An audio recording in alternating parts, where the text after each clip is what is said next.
Welcome back to the channel guys. आज हम लोग बात करेंगे वेस्टर्न कंट्रीज को लेकर और इन लोगों का जो डबल स्टैंडर्ड है जो कि हमेशा दिख जाता है इन लोगों का जो एक्टिविटी है उसको लेकर। आप सोचेंगे ऐसा क्या किया, ऑब्वियसली बताएंगे। उससे पहले आप सोचिए कि एक कंट्री को अगर रन करना है तो क्या बेसिक एमिनिटीज है जो जरूरत है। कुछ कुछ सामान होता है जिसके अलावा एक कंट्री कभी रन नहीं कर सकता, जिसमें एक है फ्यूल। फ्यूल मतलब ये कुछ भी हो सकता है, क्रूड ऑयल से जितना भी कुछ निकलता है, पेट्रोल हो, डीजल हो, गैस हो। और जब से ये रशिया और यूक्रेन का वॉर स्टार्ट हुआ है तब से ये सारा जो वेस्टर्न कंट्रीज है ये सब यूएस से मिल के एक साथ ये लोग बोला है कि हम लोग भाई रशिया पे सैंक्शंस डालेंगे और उस हिसाब से रशिया का जो इकोनॉमी है वो ग्रो नहीं कर पाए, इसलिए हम लोग इसका जो क्रूड ऑयल है वो नहीं खरीद और ना इन लोगों को हेल्प करेंगे कि रशिया का इकोनॉमी सर्वाइव कर पाए। तो जितना जैसे हो सके हम लोग रशिया को स्टॉप करेंगे। लास्ट कुछ सालों से हम लोग देखते आ रहे हैं कि दुनिया में जब भी कोई इशू होता है, कुछ भी होता है, कहीं भी डेमोक्रेसी का बात आता है, तब हमेशा ये जो वेस्टर्न कंट्रीज है और उन लोगों का जो लीडर है यूएस, ये हमेशा स्टैंड लेता है और बोलता है कि we are the people who will keep the democracy safe. हर कंट्री में ये लोग घुस जाते हैं और ये लोग कंट्री को रूल करने के लिए कोशिश करता है और on behalf of that country ये लोग डिसीजन लेने का कोशिश करते हैं। मगर हर कंट्री में ये पॉसिबल नहीं होता। इंडिया जैसा कंट्री हो या फिर रशिया जैसा कंट्री हो या फिर दूसरा बहुत सारा कंट्री है जो ये बात मानने को राजी नहीं है और ये जो डिसीजन है ये शायद ये वेस्टर्न कंट्रीज को पसंद नहीं होता है,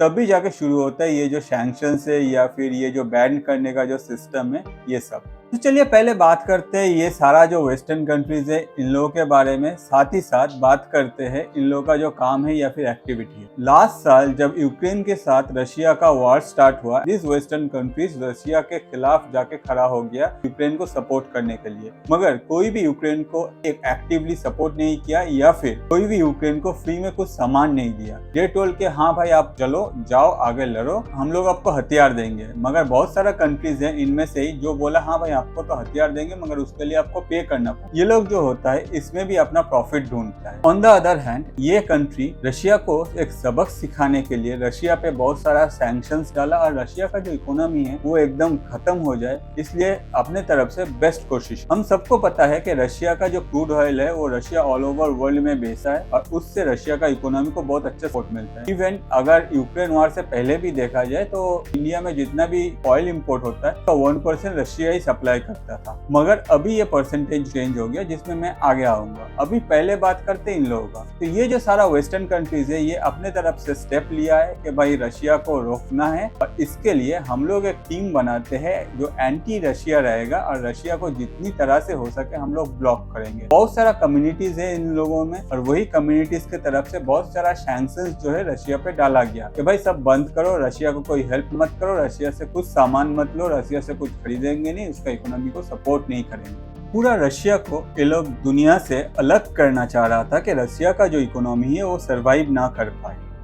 on the other hand Russia ने पूरा इसका ऑपोजिट में खड़ा हुआ और अभी भी जो वार है वो रशिया चलाया जा रहा है। भले ये लोग कितना भी सैंक्शंस डाले या फिर कुछ कर ले, रशिया इज लाइक रिजिड कि भाई मुझे जो करना है वो मुझे पता है, आई विल डू दैट। अब इस स्टोरी में आता है थर्ड पार्ट। थर्ड पार्ट में कौन है? थर्ड पार्ट में हम लोगों का कंट्री इंडिया। वेस्टर्न कंट्रीज तक के तरफ से और यूएस के तरफ से एक क्लीन एंड क्लियर मैसेज था कि भाई आप भी रशिया के साथ कुछ ट्रेड मत करो और रशिया का इकोनॉमी जो है उसको आप खत्म करने में हम लोगों का हेल्प करो। मगर इंडिया ऐसा नहीं किया। इंडिया रशिया के साथ स्टैंड लिया और इस सिचुएशन को इंडिया कैसे अपने बेनिफिट के लिए यूज कर पाए, इंडिया वही किया। इंडिया दुनिया का बात नहीं सुना, इंडिया अपना स्टैंड लिया और रशिया को बोला हाँ भाई हम लोग आपसे क्रूड ऑयल खरीदेंगे मगर आपको एक सस्ता दाम में देना पड़ेगा, एक अच्छा सा रिवाइज्ड प्राइस होगा जो कि सिर्फ इंडिया के लिए होगा। रशिया इसमें राजी हो गया क्योंकि रशिया को अपना ऑयल बेचना था और वही क्रूड ऑयल इंडिया ने खरीद लिया, वो भी लो प्राइस से रशिया से। ये बात जानने के बाद यूएस, ब्रिटेन, जर्मनी, सारा जो यूरोपियन कंट्रीज है उन लोगों को इंडिया का जो मूवमेंट है ये अच्छा नहीं लगा। सब लोग इंडिया को बोला कि भाई आप जो कर रहे हो ये गलत कर रहे हो और हिस्ट्री जो है इसको याद रखेगा। इंडिया ने किसी का केयर नहीं किया, इंडिया अपना जो डिसीजन था उस पर स्ट्रिक्ट रहा। तो अब आता है इस कहानी का नेक्स्ट पार्ट। और नेक्स्ट पार्ट में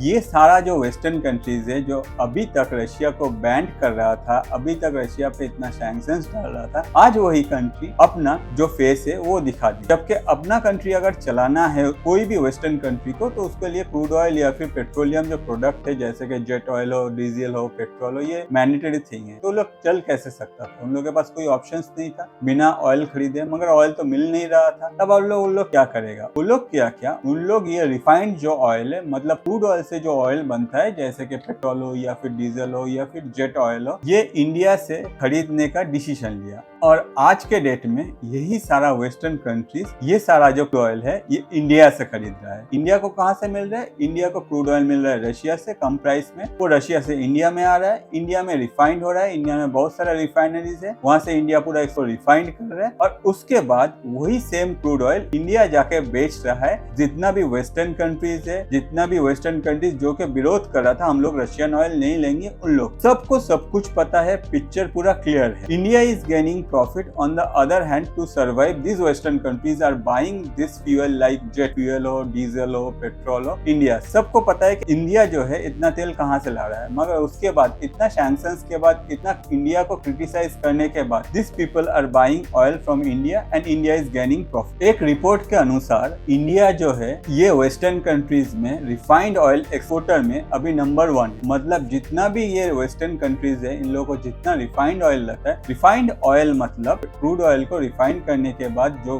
पेट्रोल या फिर डीजल या फिर जेट फ्यूल बनता है वही ऑयल। इंडिया का रिफाइनरी से ये क्रूड ऑयल रिफाइंड हो रहा है और ये वेस्टर्न कंट्रीज में इंडिया जो है यही ऑयल एक्सपोर्ट कर रहे हैं। इंडिया अभी नंबर 1 एक्सपोर्टर है ये जो सारा वेस्टर्न कंट्रीज है इन लोगों के लिए फॉर रिफाइंड ऑयल एक्सपोर्टिंग। इस स्टोरी में एक और बेस्ट पार्ट है जिसमें इंडिया अपना जो क्रूड ऑयल है वो जब खरीद रहा है रशिया से, तब जो ट्रांजैक्शन हो रहा है तब वो INR में हो रहा है। INR मतलब इंडियन नेशनल रूपी, और रशिया इसमें एग्री भी कर गया और इससे क्या होता है INR का जो पोजीशन है वो भी बढ़ रहा है। ऑन द अदर हैंड वही INR के लिए रशिया आगे जाके ट्रेड करेगा और इंडियन नेशनल रूपी को एक अलग स्टैंड मिलेगा आगे जाके वर्ल्ड में ट्रेड करने के लिए। इस रिलेटेड मैंने एक वीडियो बनाया है, अगर आप चाहे तो आप ये वीडियो चैनल में जाकर भी देख सकते हैं या फिर लिंक जो है डिस्क्रिप्शन में है वहां भी आप देख सकते। यूक्रेन और रशिया के वार से पहले ये जो वेस्टर्न कंट्रीज है ये 1.54 लाख बैरल डीजल और जेट फ्यूल खरीदता था इंडिया से, मगर इस साल 5 में जब ये वेस्टर्न कंट्रीज रशिया को बैन किया कि हम लोग आपसे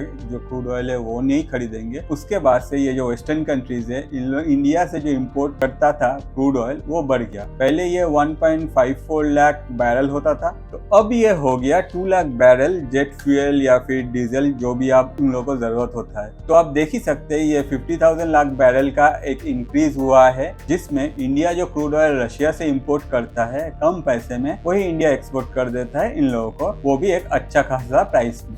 रशिया और यूक्रेन वार से पहले इंडिया सिर्फ 1% जो क्रूड ऑयल है वो रशिया से इंपोर्ट करता था और अभी ये परसेंटेज बढ़ के 35% हो गया। मतलब इंडिया में जितना भी क्रूड ऑयल इंपोर्ट होता है उसमें 35% जो है वो रशिया से ही आता है। और ये सारा ऑयल इंडिया लाके अपने पास स्टोर नहीं कर रहा है, इंडिया यही ऑयल को रिफाइन कर रहा है और जितना भी वेस्टर्न कंट्रीज का जरूरत है उस हिसाब से उन लोगों को एक्सपोर्ट कर रहे हैं और इंडिया जो है अपना प्रॉफिट गेन कर रहा है। हर कोई बोलता है वॉर सबके लिए खराब है, ऑब्वियसली वॉर कभी सही नहीं है, वॉर सबके लिए खराब है, मगर वॉर लाइक सिचुएशन में इंडिया लाइक कंट्री जो कि डेवलप कर रहे हैं अगर ऐसा कोई डिसीजन लेता है तो ये काफी अच्छा है, क्योंकि इंडिया को अपना प्रॉफिट समझना चाहिए। कल अगर इंडिया से किसी का वॉर हो गया तो हर कोई इंडिया का पास करा हो नहीं होगा आके। On the other hand India को भी समझना चाहिए कि सिचुएशन क्या है और उस हिसाब से हम लोग क्या स्टैंड ले सकते हैं। इंडिया ने अपना स्टैंड लिया और इंडिया अपने तरफ से जो भी कर सकता था वही कर रहा है। आज के डेट में ये जितना भी वेस्टर्न कंट्रीज है हर कोई बोलता है कि इंडिया ने गलत किया था, मगर उसी गलती से आप लोग अपना कंट्री को सर्वाइव करने में हेल्प कर रहे हो और सबको सब कुछ पता है कि इंडिया के पास इतना ऑयल कहाँ से आ रहा है। और इतना बैन, इतना सैंक्शंस, इतना सब कुछ करने के बाद यही वेस्टर्न कंट्रीज ये जो रशियन ऑयल है जो इंडिया खरीद रहा है, इंडिया से लोग अपने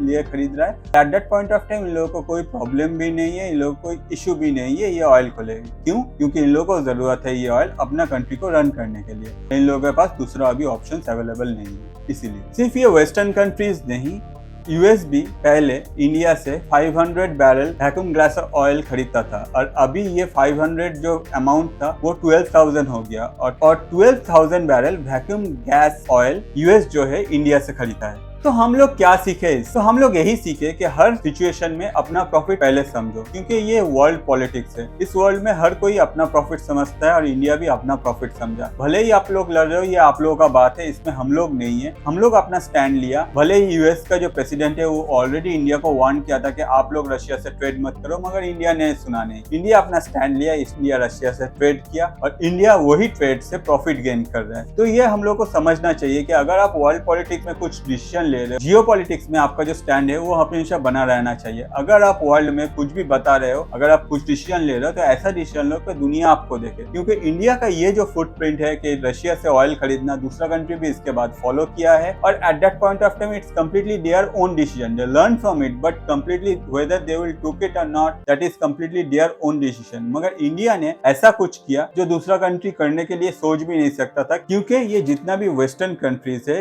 या फिर यूएस जो है, सबको डरा धमका के रखा था कोई भी रशिया से ट्रेड मत करो। इंडिया ने सुना नहीं, इंडिया ने अपना स्टैंड लिया और इंडिया उससे प्रॉफिट गेन किया। अगर आप इस वीडियो से कुछ प्रॉफिट गेन करते हैं तो प्लीज चैनल को सब्सक्राइब कीजिए। आपके लिए कुछ नहीं आता, मगर हम लोग जैसे क्रिएटर के लिए एक सब्सक्रिप्शन आपका बहुत महत्वपूर्ण लगता है। इसके अलावा अगर आपको ये वीडियो अच्छा लगता है तो दोस्तों के साथ शेयर कीजिए। कुछ भी जानना है कमेंट कीजिए और एक लाइक कीजिए, इसमें हम लोग का बहुत ज्यादा हेल्प। तो आज के लिए इतना ही। Thank you.